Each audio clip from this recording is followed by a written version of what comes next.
walau sedikit pun takkan menyakiti. Sesederhana senyum pun dapat mengobati hati yang letih. Banyak di luar sana orang-orang yang membutuhkan rangkulan tangan kita, berjalan bersama kita, tersenyum bersama kita.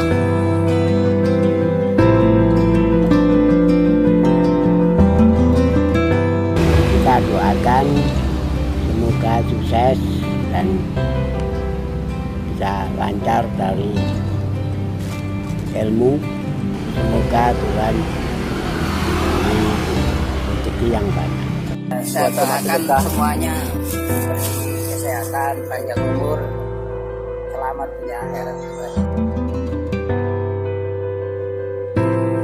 Mari kita sisihkan beberapa kenangan manis pada mereka yang juga masih saudara kita yang nantinya akan membawa kita naik ke surga.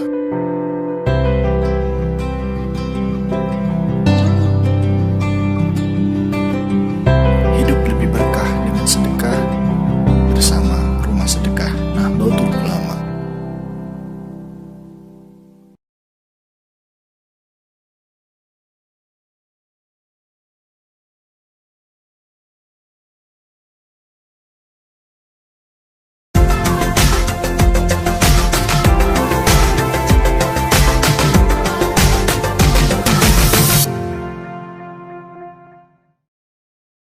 Assalamualaikum warahmatullahi wabarakatuh. Alhamdulillahirabbil alamin. Saya bisa menjumpai pemirsa sekalian karena saya udah 3 minggu libur nih jadi host. Akhirnya kali ini diberi kesempatan lagi untuk hadir di malam Rabu hari ini, tentunya dengan narasumber yang sangat luar biasa kali ini.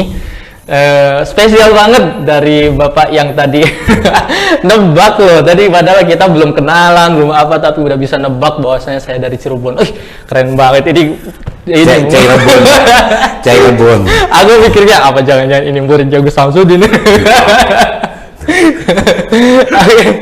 Oke, ini dia narasumbernya Bapak Taufik. Assalamualaikum Pak. Waalaikumsalam warahmatullahi. Nah, Bapak Taufik ini mendirikan sebuah perusahaan nih. Jadi di bidangnya tuh kayak apa ya, dibilang barang bekas ya Pak, tapi bisa membuat bernilai lagi gitu. Bapak orang Madura ya Pak? Iya bener Pak? Bener. Oh bener.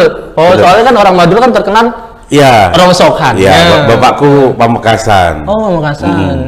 Berarti emang idenya dari situ nih? Enggak juga sih sebenarnya. Enggak juga sih. Tapi memang yang keren dari identik dengan orang Madura itu satu, pasti agamanya NU gitu kan? Iya, agamanya pasti. Iya betul. Pokoknya agamanya apa pasti jawab? NU kan? Bercanda-bercanda ya, jadi tetap Islam, tapi guyonannya katanya Cak Nun tuh kalau mereka ditanya ngotot pasti agamanya NU gitu. Karena emang benar-benar kental banget di Madura. Ya. Satu hal yang etnis ini mau lakukan tuh kerjaan apapun. Terus nggak minderan karena pekerjaannya dianggap rendah. Betul. Gitu. Etnis ini yang harus kita pelajari itu. Jadi mereka itu nggak minder karena pekerjaannya dianggap nggak keren banget. Coba deh pemirsa, dimanapun kalian berada, coba pasti daerah itu kamu ada orang Madura. Pasti. Dan mereka di pasar manapun, di pasar tradisional manapun pasti ada orang Madura dan mereka mau bekerja keras itu mereka mau banget. Itu yang kita harus contoh sih, benar. Dan kadang kita juga harus berani contoh bahwa kadang mereka nggak sekolah formal sama sekali, mau bermodal mereka di pesantren gitu, terus mereka kerja apapun ya jadi. Itu harus jadi, sebenarnya jadi inspirasi sih. Betul. Dalam ini juga Pak, dalam organisasi juga kuat banget Pak. Saya pernah di pondok ya Pak, ada suatu organisasi orang Madura. Itu tiap malam ngumpul terus, keren banget ini. Mereka ketika minoritas kumpul banget, ketika mayoritas mereka akan menyebar. Akan berpindah lagi. Itu keren banget sih buat saya. Tapi aslinya mana Pak? Lahirnya? Kalau lahir saya Malang. Oh, lahir Malang. Lahir Malang, saya asli Arema, asli, saya asli-aslinya. Arema bos, aku Jawa Barat. Viking. Kalau Cirebon pasti Viking. Oh, masa kita mau bahas bola sih kan enggak. Enggak, sebenarnya Arema itu kalau buat saya sih nggak hanya sekedar kesebelasan, Betul, Pak. tapi kesadaran. Betul. Kesadaran sebagai anak Malang tuh, arek Malang tuh sebenarnya juga sama kebanggaan saya. Saya berdarah etnis Madura gitu, bahwa apa namanya, Malang itu kekerabatannya kuat. Sesama orang Malang itu dimanapun, kalau pernah ngerasain keliling Indonesia pasti seneng jadi orang Malang tuh. Dimanapun pasti ketemu. Ya sama kayak tadi orang Madura itu. Kalau nggak orang Madura pasti orang Malang. Itu gampang sekali, dan mereka kekerabatannya kuat banget. Apalagi kalau mereka jauh, keren. Itu sih. Jadi kita tuh Pak Taufik ini kreatif banget gitu loh. Ngelihat di Instagram itu kok bisa ya orang Sokan bisa jadi sesuatu hal yang sangat bernilai lagi. Itu awal mulanya kepikiran. Esensinya gini sih Mas, sebenarnya itu karena sejatinya yang namanya wirausaha itu adalah melihat peluang sebelum dilihat orang lain. Gitu. Ilmu itu aja. Ilmu esensinya wirausaha itu adalah ilmu melihat peluang sebelum peluang tersebut dilihat orang lain. Karena yang dilihat belakangan, karena yang dilihat belakangan pasti ya akan keduluan gitu. Dan berbicara apalagi sekarang, di era sekarang, bisnis itu perputarannya cepat banget. Betul. Ketika kita mungkin 5 tahun yang lalu mungkin kita masih bisa ingat ya, dimana franchise itu sampai cabang tuh buat ratusan cabang gitu. Sekarang kemana? Iya. Nggak usah sekarang. Sekarang bahkan tidak ada perusahaannya pun dia buat cukup buat istilahnya main kitchen gitu, buat kitchen gitu. Ya udah sudah bisa punya perusahaan. Dan bisa langsung bertarung dengan yang punya resto sekalipun. Betul. Dan itu mainnya kan juga sekarang kan udah pesat banget di teknologinya itu kan, semua orang ya. udah. Tapi balik lagi, nanti ini akan terus bergulir. Sekarang teknologi yang main kan orang-orang yang tadinya nggak punya modal, nggak punya kesempatan karena ada teknologi informasi ini, mereka cepat. Tapi nanti juga akan bergerak lagi, ganti lagi. Jangan khawatir. Sama kayak kemarin yang punya masakan enak, terus mereka buat franchise, jual 25 juta, 30 juta dengan modal mungkin peralatannya paling nggak sampai 10 juta, dia sudah buka franchise dimanapun. Lama-lama franchise hilang, sekarang ada online, ada yang. Tapi siapa yang mau jamin Android akan terus? Ya, akan terus. BBM dulu Kan kita ngomong dulu BBM seolah-olah nggak akan pernah rubuh. Iya. Akhirnya kan Terus buat hina-hinaan kan HP Cina. Jangan salah loh. Terus kemudian diping sama HP Cina BBM. Terus sekarang HP Cina masih eksis, makin keren. Apple udah mulai dikejar loh. Kita nggak tahu. Betul ya. Bisnis itu seperti itu. Apple kan nggak tahu siapa yang tercepat. itu kan Yes. Karena perubahan ke depan itu begitu cepatnya, begitu dinamisnya, maka siapapun yang bisa adaptasi itu yang akan hidup. Kembali lagi berarti ke peluang yang sekarang ini. Yes, peluang apa yang mestinya diambil dan belum orang kepikiran, itu yang diambil duluan. Oh gitu. Sebenarnya sampah kan simpel aja. Kita kalau bisnis butuh apa? Kita jawab ya cepet ya. Kalau kita mau bisnis kita butuh apa? Itu modal, Pak. Modal dalam bentuk? Iya, saya kalau Modal dalam bentuk langsung jawab cepet. Uang. Nah, kalau nggak punya uang pinjam ke bank. Nah, itu mau ribuan orang kita tanya sama jawabannya itu. Maksudnya itu emang maksudnya orang Indonesia seperti itu. Padahal sebenarnya you pinjam ke bank, selonggar-longgarnya bank, you pinjam sekarang, bulan depan harus nyicil, Bos. Iya. Berarti yang dibutuhkan apa sebenarnya modal? Modal paling tinggi itu adalah kemampuan Anda dari A sampai Z dengan tangan Anda sendiri. Anda bisa membuat produk. Masuk, catat. Dengan tangan Anda sendiri. Iya. Anak sekarang baru buat perusahaan 2-3 bulan sudah pengen punya anak buah banyak. Pinjamlah ke bank supaya bisa membiayai operasional yang besar. Dia lupa dia mau minterkan karyawannya, anak buahnya, orang-orangnya, dia lupa. Dia belum bisa meminterkan dirinya sendiri. Karena talking about leadership itu talking about self leader. Kalau you nggak pernah bisa handle dirimu sendiri, mau handle berapa orang nggak bisa.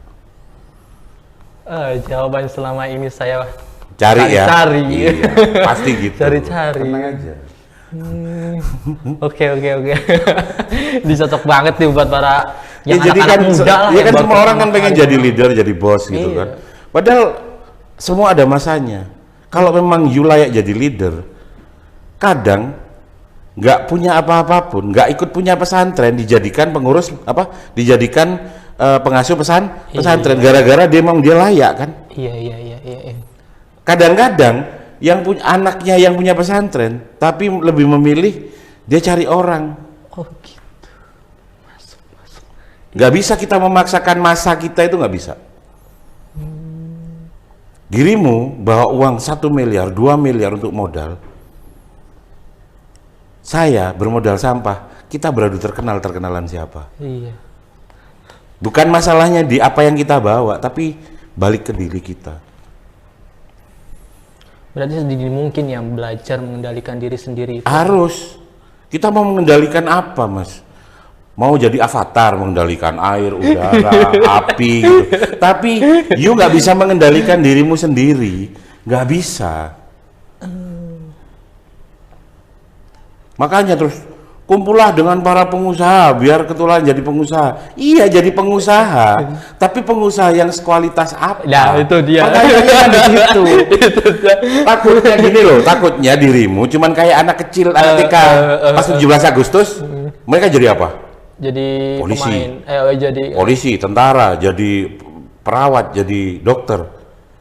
Takutnya kamu cuman seperti anak-anak TK ikut karnaval. Kamu jadi seolah-olah aja gayamu pengusaha, tapi bukan pengusaha, kan kasihan gitu loh. Banyak aku lihat temanku, wah, pakai Alphard, udah pakai supir, udah pengusaha banget gayanya gitu. Tapi mentalnya belum. Oh gitu. Ya buat aku kan ya nunggu aja. Sampai kapan kamu kuat mau bersandiwara jadi pengusaha beneran? Nah, berarti gini Pak, aku nanya ke jenengan, maknanya pengusaha menurut jenengan itu seperti apa? Pengusaha itu gini, sama dengan ketika kita ngomong perusahaan yang kuat tuh yang apa? Kan gitu kan? Oh iya. Perusahaan yang kuat itu, perusahaan terbaik itu adalah perusahaan kecil yang kuat. Sama kayak orang, pengusaha sesungguhnya itu gimana? Mau modalmu 15.000 sama 15 miliar, perlakuanmu sama. Kamu akan menjadi sesuatu. Tapi kalau you are nothing, kamu mau dikasih 15 miliar, apa 15 triliun sama aja. Uang yang kamu siapkan itu hanya akan menyusut dan habis. Tapi ada istilah gini Pak, kalau misalnya pengen jadi pengusaha itu apa yang kita milikin terlebih dahulu, maksudnya yang kita sukain itu apa, nah itu kalian bisa. Itu bisa, cara simpelnya kan, cara sederhananya kan seperti itu. Tapi sebenarnya hal yang paling membuat kamu berarti, sekarang gini, kamu jadi host, kamu nggak dibayar jadi host, mau nggak? Enggak Pak. Umpamanya kamu, kalau misalnya saya, kamu jadi host nih, udah biasa jadi host. Kerjaan ini menghasilkan nggak menghasilkan, kamu tetap memilih jadi host atau enggak? tetap Pak. Nah, itu berarti kan kamu mencintai apa yang kamu lakukan. Iya. Ya itu yang kamu tekuni. Dan Gitu itu loh. hasil. Mau dibayar mau enggak, kamu tetap mau melakukan pekerjaan ini. Atau operator deh. Operator. Kamu dibayar nggak dibayar, tetap suka nggak melakukan hal itu. Karena hobi. Lu nggak lepas namanya hobi atau apa, terserah lah. Yang penting dibayar nggak dibayar, kamu senang hati nggak melakukan hal ini. Ya sudah. Dari situlah rezekimu. Jangan ikut orang. Orang lagi musim buat apa namanya online shop, buat online shop apa. Jangan melakukan sesuatu yang kamu nggak tahu, Pak. Atau apalagi melakukan sesuatu yang kamu nggak suka. Karena kalau kamu dasarnya suka, Pak, dia mau memberimu penghasilan atau tidak, hatimu bahagia, tenang. Bahagia sama tenang bisa dibeli nggak? Nggak bisa. Ada nggak di Indomaret? Nggak ada. Nggak ada kan? Loh, yang penting bahagia sama tenangmu itu yang kamu cari dulu. Kalau kamu nggak tenang, nggak bahagia melakukan sesuatu, kamu sampai kapanpun nggak jadi apapun. Menarik Bung. Menarik dong. Baru kali ini saya lagi mendengarkan seperti ngobrol, padahal lagi siaran. Iya, karena saya berusaha tidak membuat teori apapun. Karena teori itu bisa jadi sukses itu buat A, ya A. Belum tentu dikasihkan ke B itu juga cocok, nggak bisa. Kalau cuman sebagai sebuah knowledge, yes. Tapi kalau sebuah panduan, enggak. Oh, gitu. Berarti baik lagi semuanya ada jalannya. Iya dong. Oke. Kan nggak mungkin kamu pakai ilmunya kamu memasak rawon terus kamu taruh di memasak soto aja, kan nggak bersama, meskipun sama-sama memasak. Iya. Nggak bisa, apalagi yang beda pekerjaannya. Ya sebagai knowledge boleh lah. Iya. Mungkin sebagai knowledge itu sebagai main tiktokan di pikiranmu, biar kalau ada masalah A aku bisa B, C, C. Tapi semua balik ke kekuatan mentalmu. Makanya buat saya itu nggak cukup dengan hanya ngomong. Kalau kamu di depannya wirausaha apa mesti? Titik-titik wirausaha, apa depannya? Jiwa, bakat, modal atau apa depannya? Titik-titik wirausaha. Pasti kan jiwa wirausaha. Nah, sebenarnya wirausaha itu di mentalmu, bukan hanya di jiwamu. Oh, iya. Ya sangat menarik sekali pemirsa, tapi kita akan kembali setelah pesan-pesan berikut ini karena ngobrol seru banget. Pokoknya jangan kemana-mana, tetap di Ngopi Seni Ngolah Pikir Santri Entrepreneur Nahdliyin di channel YouTube Rumah Sedekah Nahdlatul Ulama.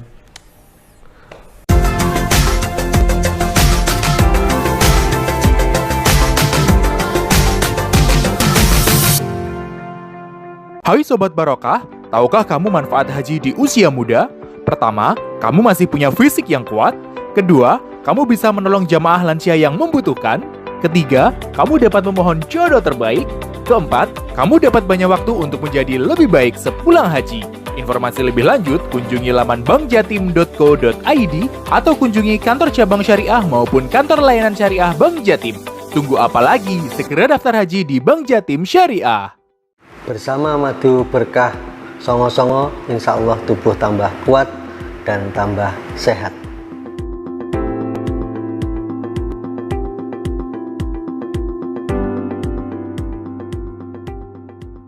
Hai Sobat Barokah, butuh dana talangan untuk modal usaha? Jangan khawatir, pembiayaan piutang IB Barokah solusinya. Keunggulannya, jangka waktu maksimal 12 bulan, maksimal pembiayaan sebesar nilai invoice, perlindungan asuransi syariah, dan pemberian diskon atas ujroh wakalah penagihan transaksi. Informasi lebih lanjut, kunjungi laman bankjatim.co.id atau kunjungi kantor cabang syariah maupun kantor layanan syariah Bank Jatim. Usaha semakin barokah bersama Bank Jatim Syariah.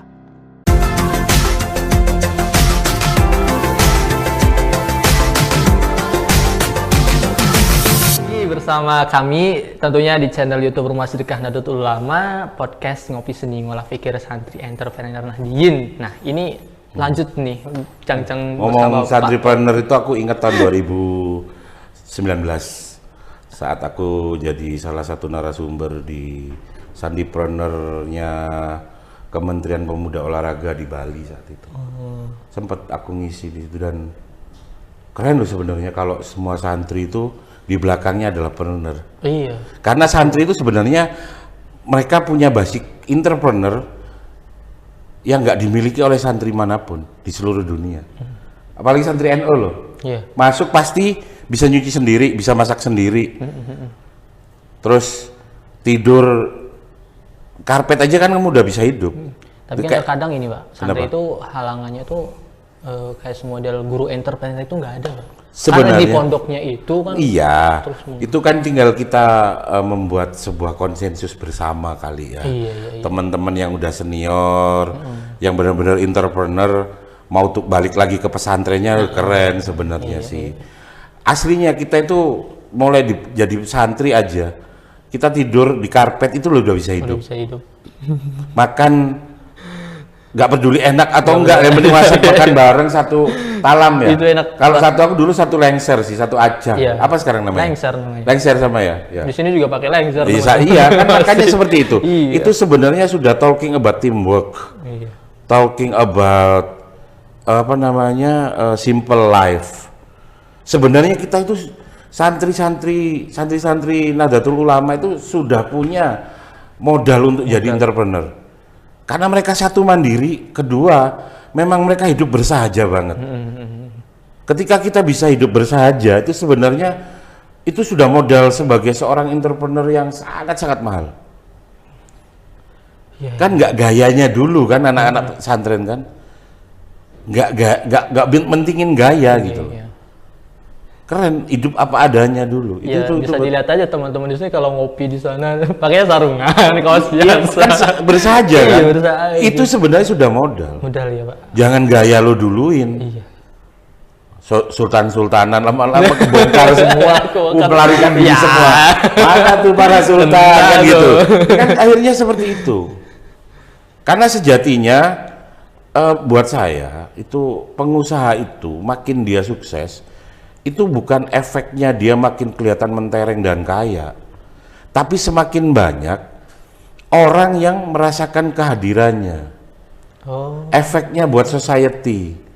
Kalau dia nggak punya efek buat society nggak bisa. Kita di pesantren diajarin apa? macam Ayo, khairun nas. Khairuna afulinas. Nah, udah pasti kan sudah ada kan? Ya kalau lu mau jadi orang yang terbaik, sebenarnya yang paling bermanfaat buat orang lain, bukan yang paling mentereng di antara orang lain. Iya, iya. Padahal harta udah jelas di pesantren kita diajarin loh. Harta itu tempatnya apa? Bermegah-megah. Oh, udah jelas kok harta itu cuma buat bermegah-megah. Udah jelas. Kaya boleh, tapi bukan kaya yang untuk bermegah-megah. Kaya yang untuk membuat dia efeknya buat society, makin dia kaya, makin berasa ke society-nya. Kalau nggak berefek apapun buat society-nya, enggak, nothing. Dia kayanya juga buat aku kayak kerupuk, tinggal nunggu ayam. Nggak ngaruh, nggak ada, mau gede apapun nggak ada beratnya, nggak kayak kerupuk gitu.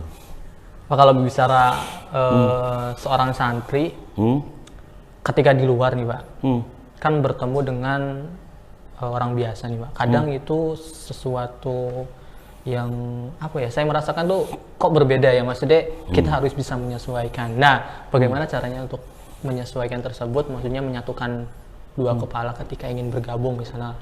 Oke. Enaknya santri itu kamu udah punya privilege loh. Iya. Privilege-nya santri apa? Pasti tahu agama dong. Kalau agama. Ya kan? Tahu usul fikih lah. Iya. Tahu mana halal, mana haram. Orang itu lebih gampang percaya itu. Buat aku sih seperti itu. Itu sebenarnya privilege. Iya.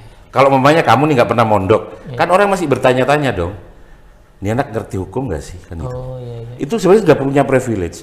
Tinggal bagaimana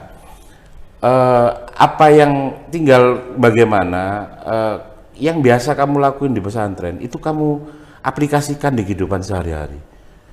Kita disuruh ro'an, mau kita ngambil kotoran sekotor apapun di pesantren mau kan? Mau. Ikhlas kan? Ikhlas. Itu tidak diajarkan di sekolah mental manapun, Pak. Iya, betul. Sorry, dulu kita kalau sudah ada yang bak mandinya pesantren putri itu udah buntu kan, tahu apa yang buat buntu kan? yang suruh bongkar siapa? Cowok-cowok loh. Iya, benar. Ya kamu ngambil itu ya, ingat nggak? Iya, Ya, iya. kalau sudah dipakai alat sudah nggak bisa ya masuk orangnya sama orang-orang semua. Dan kita melakukan itu loh. Mana ada orang berani masuk ke baknya, bak kontrolnya pesantren cewek, bos? Kalau bukan pesantren cowok, tukang aja ampun itu. Isinya juga, waduh. Oh, isinya luar biasa. Ya sama, itu yang membuat kita tinggal mengaplikasikan apa ya. Tetap jadilah santri yang sederhana, yang nggak gengsi untuk disuruh melakukan apapun. Terus akhlaknya dipakai sama orang yang lebih tua yang hormat, sama apa istilahnya, tetap minta barokahnya guru. Kamu mau di pesantren dulu pinter atau apa kan nggak ngaruh. Teman-teman yang kita pinter juga kemana dulu? Buset, iya Pak, bener. kan gitu. Bener kan teman-teman kita pinter dulu SMA kemana sekarang nggak tahu kemana gitu. Iya. Dia berbuat apa buat society kan nggak tahu. Nggak tahu. Nah ya itu buat aku. Yang penting tetap minta barokahnya guru. Bahkan ke orang tua itu kadang kalau aku nyebutnya malah kadang ibuku, bapakku itu malah ngomong kalau bisa lebih hormat ke gurumu gitu daripada ke aku. Betul. Karena yang kenalin sains siapa? Yang kenalin kamu pada Allah siapa? Ya gurumu dong. Itu yang kadang kita lupa. Iya. Ya kita pakai lagi. Nggak tahu kenapa. Itu aja sih. Saya merasakan. Makin lama kan santri makin kurang ajar. Kan? Iya. Gitu loh. Main ke tempat asal pondok, bukannya sowan dulu, iya. sama teman-teman dulu. Kan gitu kan. Keliru semua. Iya, jadi sebenarnya enak kalau kita masih punya guru kita masih ada. Kalau sudah satu-satu dari beliau nggak ada itu repot malah.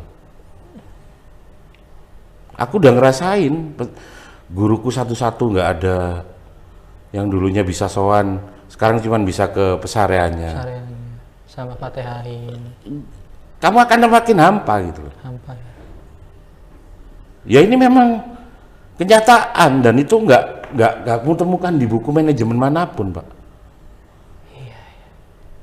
Karena entrepreneur itu talking about mentality. Ketika kamu ngomong tentang mentalitas, nggak cukup ilmu yang kamu baca, nggak cukup buku manajemen atau buku bisnis yang kamu baca. Karena ngomong mentalitas itu melebihi itu semua gitu. Jepang pinter-pinter, cerdas-cerdas, disiplin-disiplin, tapi kenapa angka bunuh diri tinggi? Iya. Sini, mau hidupnya kamu tertekan kayak apa, sama bosmu ditekan, paling mentok-mentok cuman bosmu fotonya kamu buka, ambil kamu maki-maki gini aja. Selesai, gak ada apa-apa kan gitu aja. Tapi kalau orang Jepang, mereka langsung bunuh diri, Pak. Dan masih pelajar pun banyak banget yang bunuh diri karena itu loh. Buat aku, jadilah santri itu sudah punya modal bahwa di setiap santri itu punya modal mental entrepreneur. Percayalah sama aku. Berarti kalau di pondok itu jangan pinter-pinter ya, Pak. Aku nggak nyuruh kalian nggak pinter, enggak. Jangan salah paham. At least kalau ngerasa otakmu nggak pinter, carilah berkah. Aku dulu nggak pinter, sumpah nggak pinter banget. Di pesantren nggak pinter banget. Cari berkah. Bahkan orang tuaku itu support banget supaya aku tetap dapat berkahnya kiai. Mintain maaf secara berkala, mintain doa. Iya bener Pak. Dulu di pondok saya tradisinya kelas 3 itu pada tobat semua Pak, cari berkah semua. Ya, di masing-masing semuanya harus. Gak bisa karena apa ya? Sejatinya kekuatan sekarang kamu lihat tentara itu loh.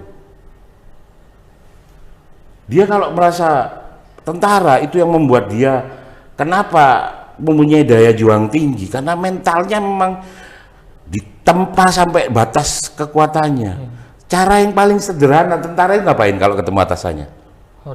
Hormat. Terus patuh. Sami'na lu sudah, kamu sudah punya ilmu itu apa lagi? Ngapain kamu belajar sama yang buku-buku luar-luar? Itu dia. Baliklah ke santri itu. Gitu loh. Pokoknya ada istilah santri sampai mati. Betul. Jadi tetap punya rasa hormat terhadap, esensinya adalah tetap punya rasa respect terhadap orang yang pernah ngasih ilmumu. Bahkan Sayyidina Ali sampai mau menghamba. Pada orang yang sudah memberikannya ilmu. Bukan menghamba pada orangnya, Bos. Ya karena memang ilmu itu memang luar biasa. Gitu loh, kemuliaannya ilmu. Padahal kalau di NU jelas loh, kalian udah tahu semua loh. 2/3 imanmu itu hilang loh kalau kamu menghormati orang gara-gara hartanya. Sekarang pertanyaannya, orang NU kebanyakan kaget sama harta apa sama ilmu sekarang? Sekarang ya? Ya. Hah? Udah jelas peraturannya. Kamu bisa cek itu ayat apa namanya hadisnya, kamu bisa cek 2/3 agamamu hilang, Pak. Ketika kamu menghormati orang itu karena hartanya. Ya sekarang yang yang direspeki sama santri-santri apa? Orang berilmu atau orang berharta sekarang? Orang berilmu itu contoh Sayyidina Ali. Orang berharta itu adalah Fir'aun dan Korun. Kamu lebih menghormati siapa? Sayyidina Ali atau Fir'aun sama Korun kenyataannya sekarang? Ayo santri kembali ke kodratnya. Itu aja. Kita asal mau jujur sama diri kita enak kok. Enak kok, serius enak banget. Hormat, rasa hormat itu, respect itu. Kamu belajar sama tentara. Tentara itu 30 hari dimasukin hutan, mau dia. Mau dan bisa untuk survive. Kenapa? Ya karena mentalnya udah mental luar biasa. Santri sebenarnya kalau dia tetap pakai gaya santrinya, patuh, sami'na wa ta'na katamu tadi, ya selamat. Iya. Kalau di pesantren inje itu kan siap kalau di bahasanya militer. Sama, itu semua untuk membuatmu patuh. Berarti santri itu punya segalanya lah. Punya segalanya, tapi begitu dia keluar dari pesantren, kelakuannya kayak kelakuannya hilang santrinya gitu. Kamu udah diajarin respect. Orang terutama orang NU kan respect banget sama gurunya. Bukan mengkultuskan guru, tapi menghormati, menghargai ilmu. Menghargai ilmu ya, menghargai Nabi, menghargai Allah. Iya. Kan mutual respect itu kan sampai berujung di Allah. Bahkan nggak berterima kasih sama manusia, ya kamu sejatinya nggak bersyukur pada Allah. Udah clear itu, sudah diajarin semua kok kita. Saya mau jadi orang terbaik, ya udah khairun nas, tahu semua, cuman nggak dilakuin. Mau apa? Mau pinter, mau banyak ilmu tapi nggak dikerjakan, punya sedikit ilmu tapi istiqomahkan. Yang mana? Sedikit tapi istiqomah. Yes, itu maksud saya. Saya biasa istighfar 50 kali habis sholat, istiqomahkan aja. Gak usah nambah daripada ninggalin beratnya kan. Iya makanya. Katanya kiai saya kalau hafal tabarok, selamat. Ya udah itu yakini, istiqomahkan. Mau ngapain? Mau tanya ini, disuruh ini. Makanya yang dihargai itu akhirnya kepatuhannya. Sama kayak ketika iblis gak mau suruh nyembah Adam, sebenarnya logikanya benar apa salah? Gak mau nyembah Adam, logikanya bener apa salah? Kalau mau logikaan aja bener dong. Nggak mau dia aku nyembah selain padamu. Tapi masalahnya ini yang nyuruh siapa? Yang nyuruh nyembah siapa? Ya udah, ya ikutin mestinya. Goblok gak sih? Udah itu loh maksudku. Yang dihargai apa? Kepatuhan atau? Nah itu loh. Rule-nya boleh nggak nyembah manusia? Nggak boleh. Kalau nanya fikihnya ini, fikihnya. Hukumnya. Boleh nggak? Nggak boleh. Iya. Tapi yang nyuruh ini Allah yang nyuruh. Mestinya dia nggak apa? Fikihnya dilewati apa dia ngotot pakai fikih? Fikihnya dilewatin dong kalau Allah yang... Karena kepatuhannya dulu. Karena ngomong tauhid apa? Kepatuhan. Ngomong mentalitas adalah kepatuhan. Menarik. Pernah kamu diajarin di tentara atau di polisi? Sini kamu, nanti aja Pak Komandan. Nggak ada. Siap, pasti langsung. Bahkan dipukul pun ngomong apa? Siap. Nunjukkan apa? Kepatuhan atau lawan? Kepatuhan. Ya sudah. Dari sana mentalnya makin tahan banting atau makin lemah? makin tahan banting. Yes. Simple kok. Rasanya nikmat banget. Coba kita Tercerahkan ya kamu. tercerahkan. Soalnya kemarin akhir-akhir ini sih Pak, kita kan ya kalangan-kalangan ini teman-teman yang membuat bisnis gitu loh. Cuma ya masih belum bisa mengendalikan itu. Gini loh sebenarnya. Sebenarnya ini kan produk ya. Ini produk atau ini kan produk, handphonemu ini produk gitu kan ya. Sebelum kita menyiapkan produk ini, kayak kamu mau bisnis gitu ya, produk apa dulu yang paling pertama kamu siapin? Yakin? Duh kok yakin? Produk yang sebenarnya paling siapin yang mana? Ada sebuah produk yang harus kamu dulukan sebelum produk yang kamu jual. Produk itu bernama dirimu. Oh, iya, terdapat diri saya. Diri saya dulu. Nggak usah jauh-jauh Pak. Sebelum kamu nawarkan ini, ada produk yang harus kamu dulukan, kamu branding sebagus mungkin. Produk itu bernama? Dirimu. Diriku. Diriku. Yes. Oke pemirsa, kita akan lanjut ke season selanjutnya. Jangan kemana-mana, tetap di podcast Ngopi Sendi Ngolah Pikir Santi Entrepreneur Nadine di channel YouTube Rumah Sedekah Nahdlatul Ulama bersama Bang Jatim Syariah.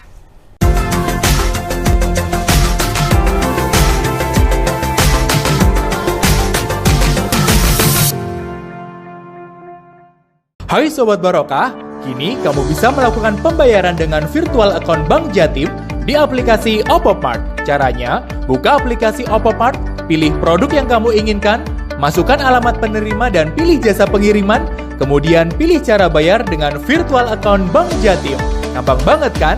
Yuk unduh aplikasi Opopart di handphone kamu, transaksi semakin mudah dan barokah di Bank Jatim Syariah.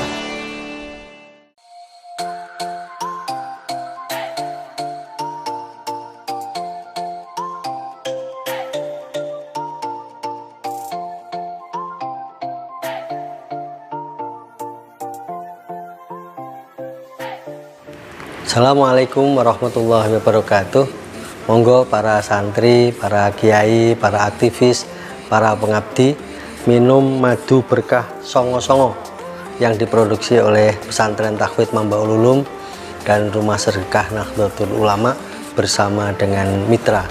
Insya Allah dengan ikhtiar ini kita bisa menjadi lebih kuat, lebih sehat di dalam memberikan pengabdian terbaik kepada umat.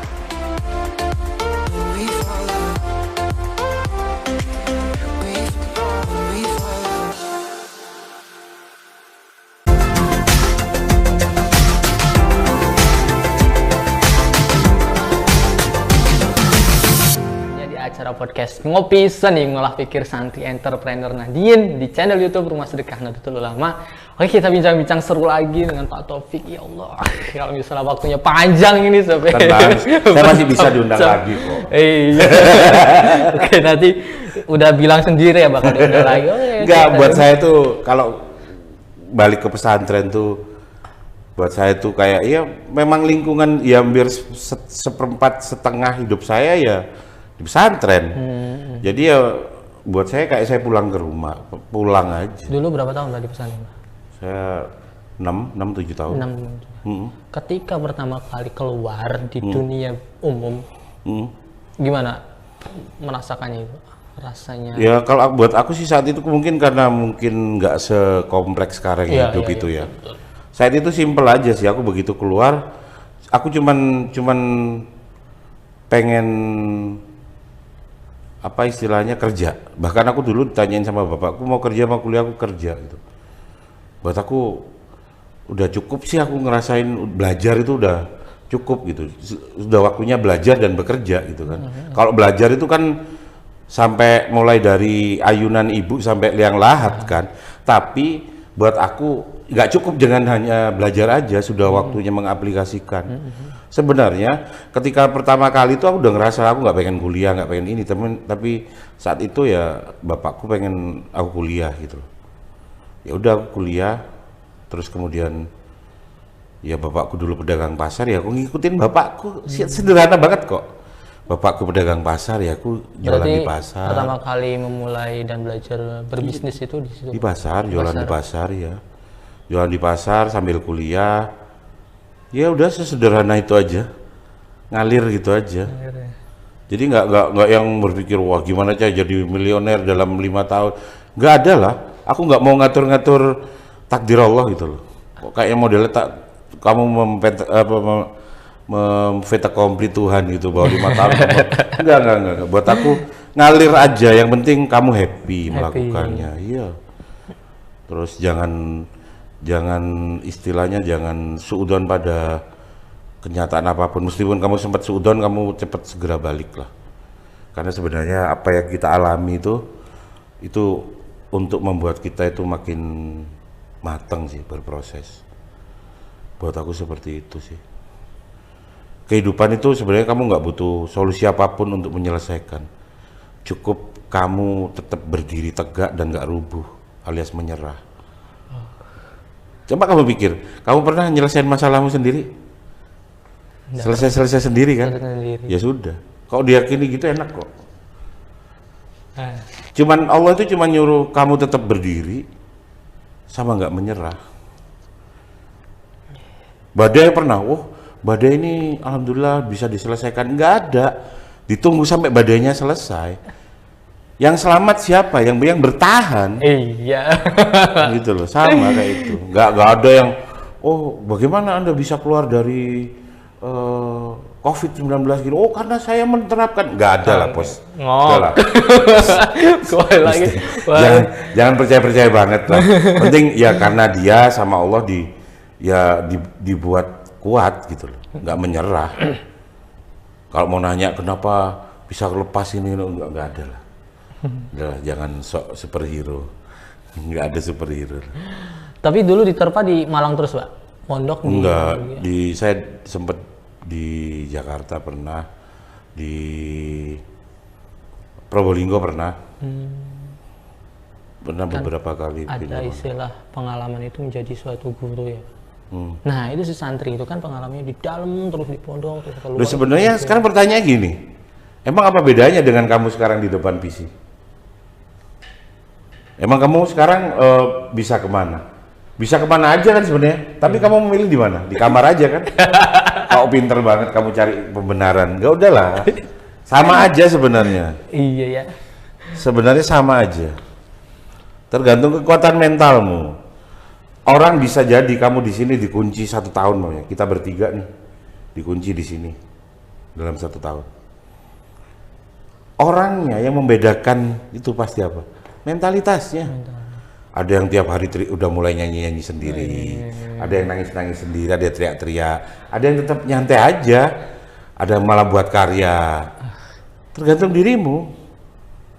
Kalau soal kan kita nggak boleh pegang radio apa nggak boleh pegang barang-barang modern. Malah sebenarnya malah bagus. Kamu pegang buku malah kamu jadi orang lebih cerdas. Karena teknologi setinggi apapun nggak bisa loh merasakan kertas sini. Kamu baca buku di kertas atau kamu baca Quran di mushaf. Teknologi apapun kan nggak bisa menggantikan. Mau pakai e-Quran, e-book, bisa ngerasain srek, bisa.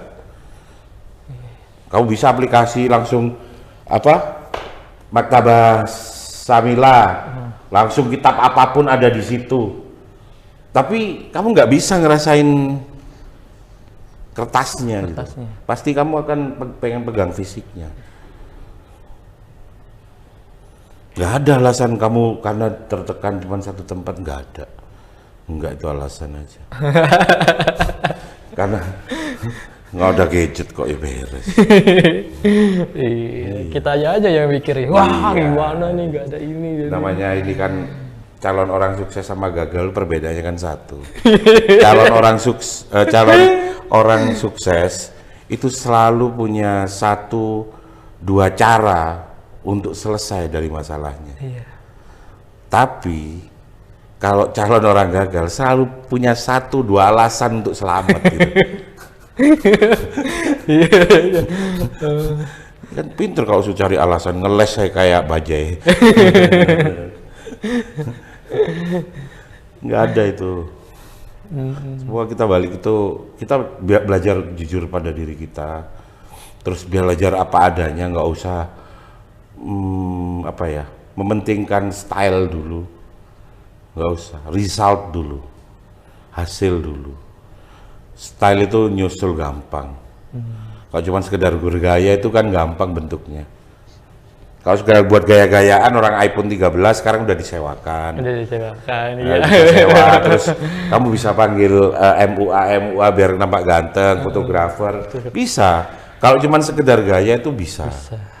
Kalau cuma style itu gampang. Yang susah itu result, hasil. Nah, hidupmu menghasilkan apa gitu loh.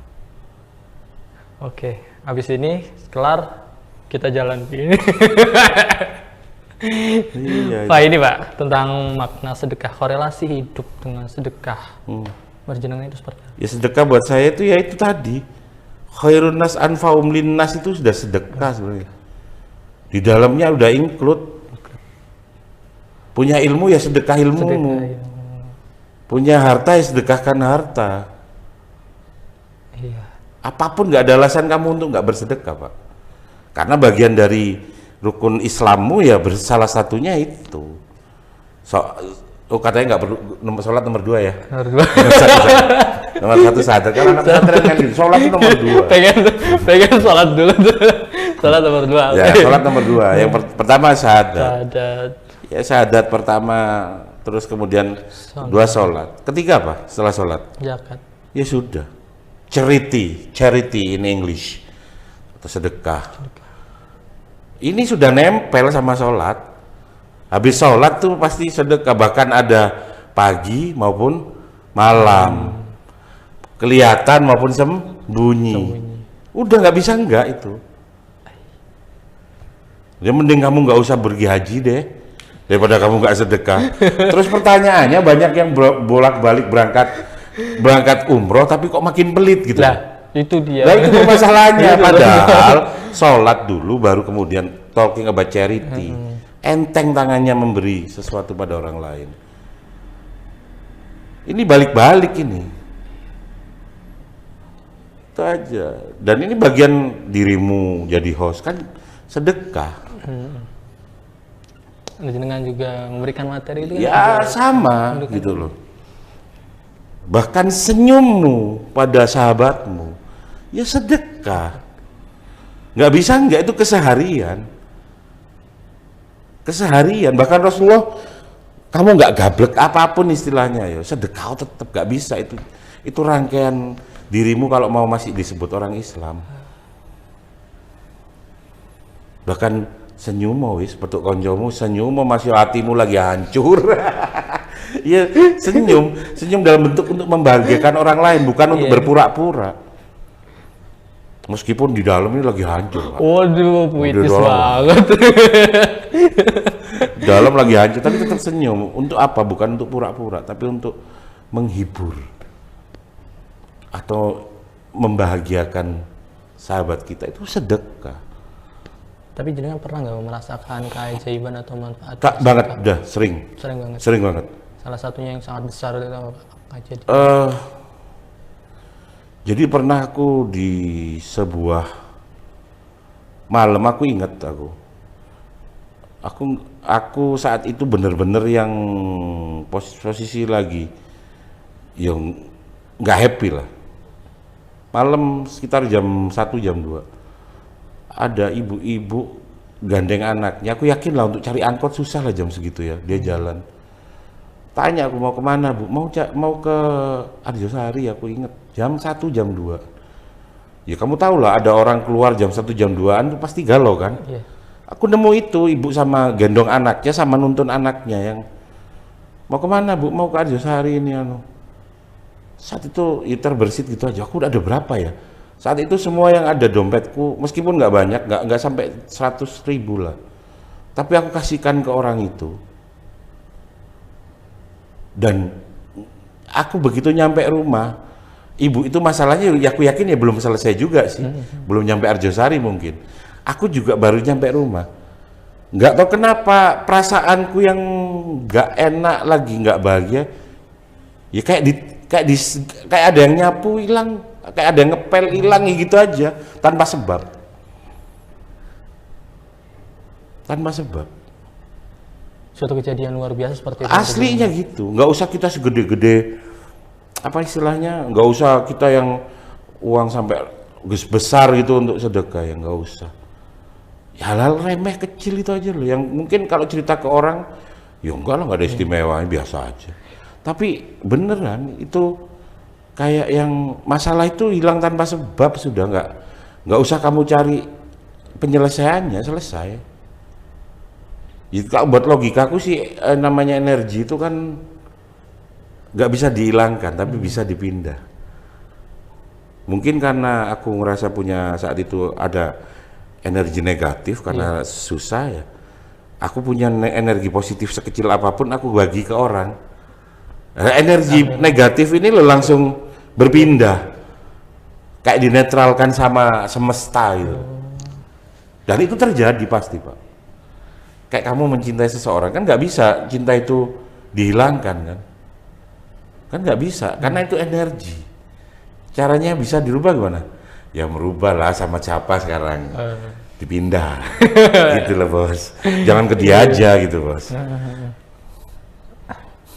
Menarik, dirubah bentuknya. Sedekah itu mungkin solusi dari Allah sebenarnya. Berarti benar-benar nyata ya bahwa sedekah itu pasti dibales. Gak usah gini lah, gak harus berupa uang Pak. Besok kamu jalan ke depan rumah, atau kamu diem aja di depan rumah sampai ketemu orang yang biasa lewat apa, kamu senyum aja. Selesai kamu senyum, rasanya beda kok dengan kamu tadi pas belum senyum. Coba itu aja. Iya. Gak usah kamu harus ngetes hilang duit berapa deh. Kamu senyumin aja, terus dia balas senyum, udah kamu rasain, kok better gitu. Iya. Betul. Dan orang yang disenyuminya pasti berprasangka baik gitu. Yes. Orang ini sama gitu. Itu maksud aku. Itu maksud aku. Nggak usah kamu ngetes harus ngeluarin duit berapa. Enggak. Karena sedekah itu luas ya. Sedekah itu luas, dan kalau bisa bahkan ada yang memfasilitasi untuk kita bersedekah. Itu malah keren sebenarnya. Karena Anda nggak tahu kan sedekahnya mau nyampe ke siapa. Iya.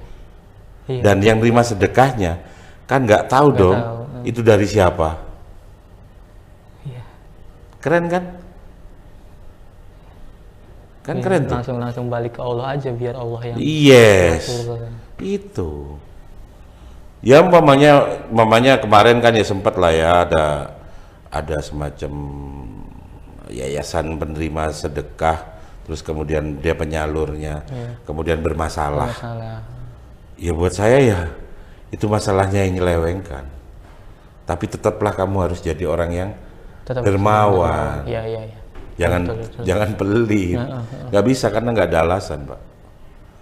Ya, jangan alasan kalau misalnya ada lembaga yang bermasalah kamu nggak mau sedekah, itu jangan. Ya, sama aja kayak ada cewek yang kemudian nyakiti kamu terus lantas semua cewek kamu anggap nyakitin. Ya. Nggak dong. Nggak gitu konsepnya kan. Materinya banyak, puitisnya juga iya. Ya, karena itu sesuatu yang indah, enak, nyaman itu unik, itu not easy to forget. Makanya kamu harus tetap unik. Itu sih. Dan ini buat aku unik, keren. Rumah Sedekah Nahdlatul Ulama udah dikemas secara digitalisasi, keren. Itu buat aku keren. Tapi jangan kehilangan nilai-nilai tadi yang aku sebut. Kita punya nilai-nilai tradisional yang udah luar biasa, tetap jadi itu. Bahwa kita penghormatannya terhadap guru itu tinggi, luar biasa. Terus akhlak kita benar-benar dijaga terhadap guru. Bahkan jangankan cuma dijadiin santri, jadiin budak pun kalau perlu mau. Tentara itu kan jadi budaknya komandannya mau, karena itu kepatuhan. Dan cara satunya manusia itu supaya patuh, supaya mentalnya bagus apa? Ya dia harus punya kepatuhan. Gak bisa tanpa membentuk mental tanpa kepatuhan, gak bisa. Oke. Jam berapa Bi? setengah 6. Gak kerasa. Aduh, setengah 6. Oke deh. Karena waktunya udah ini. Kapan next kesini lagi ya? Boleh, Pak? siap. Tapi dengan apa ya? Dengan teman-teman santri kayak ngaji gitu, Pak. Boleh. Boleh. Selama itu sifatnya bidang saya itu entrepreneur, soal santripreneur, mahasiswapreneur itu nggak masalah, sama aja. Malah enak kalau santri sebenarnya sih. Lebih fleksibel dan kans untuk menjadi wirausahawan terbaik itu lebih gampang karena udah punya modal tadi itu. Iya, betul. Kepatuhan. Oke pemirsa, karena waktunya udah ini berapa? Sejam setengah ya, udah keren banget, jadi gak kerasa gitu. Kalau udah nikmat tuh. Jangan kemana-mana, tetap saksikan terus di hari Rabu malam Kamis ada kami dengan narasumber yang sangat luar biasa sekali, yang tentunya pasti akan menggugah jiwa entrepreneur kalian. Entah kalian yang masih mempunyai masalah di entrepreneurnya, ketika menonton ini nanti punya ide-ide bisnis yang Insya Allah. bagus lah, nah itu. Allah. Dan ini terakhir ada sesuatu. Dapat hadiah nih aku nih. Dapat hadiah ya, Pak. Terima kasih banyak atas. Hidup lebih berkah dengan sedekah. Nah itu slogan kami, Pak. Bener banget. Slogan kami, hidup lebih. Dan yang dicari kan keberkahan itu. Nah itu lagi-lagi berkah yang tadi kita udah bahas. Yes. Oh, terima kasih banyak Pak Taufik. Orang hebatnya orang NU itu di mana-mana ada berkah. Nah, mau dalam bentuk keranjang atau dalam bentuk apapun. Itu. Enaknya ikut orang NU itu pasti makan. Makan, nggak bakal makan. Oke pemirsa, jangan selalu tetap nonton di channel kami karena ada sesuatu yang sangat inspiratif tentunya bersama kami di podcast Ngopi Seni Malah Pikir Santi Entrepreneur Nahdien. Assalamualaikum warahmatullahi wabarakatuh. Waalaikumsalam.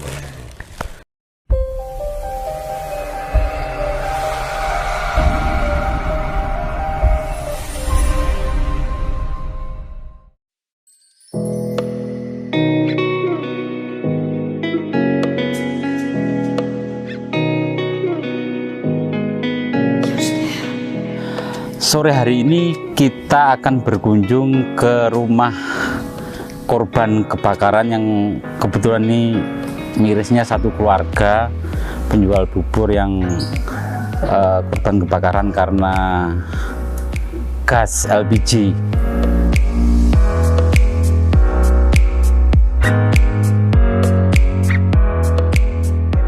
Pas kena pada api tiba-tiba gitu, kaget terus lari. Enggak, digendong. Digendong sama ayah. Mana ayah? Namanya siapa ayahnya? Iwan siapa yo? Karena memang ada teman-teman, ada media, ada Pak Agus, ada pengusaha dan lain sebagainya. Itu titipan.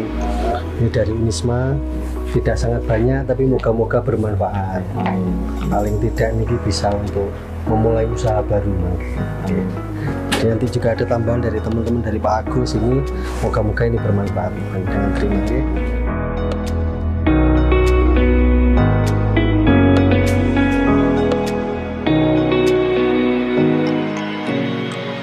Terima kasih Bu Sadi. Salim. Yang kita berharap semoga itu bisa bermanfaat dan yang paling penting bantuan ini bisa menumbuhkan semangat yang bersangkutan untuk kembali bangkit, bekerja, bangkit untuk mencari bekal untuk ibadah kepada Allah Subhanahu wa Ta'ala. Pesan yang terakhir, kita semua jangan pernah lelah berbuat kebaikan karena kebaikan itu tidak akan pernah lekang oleh zaman. Terima kasih. Allahumma fiqh lakum itarik.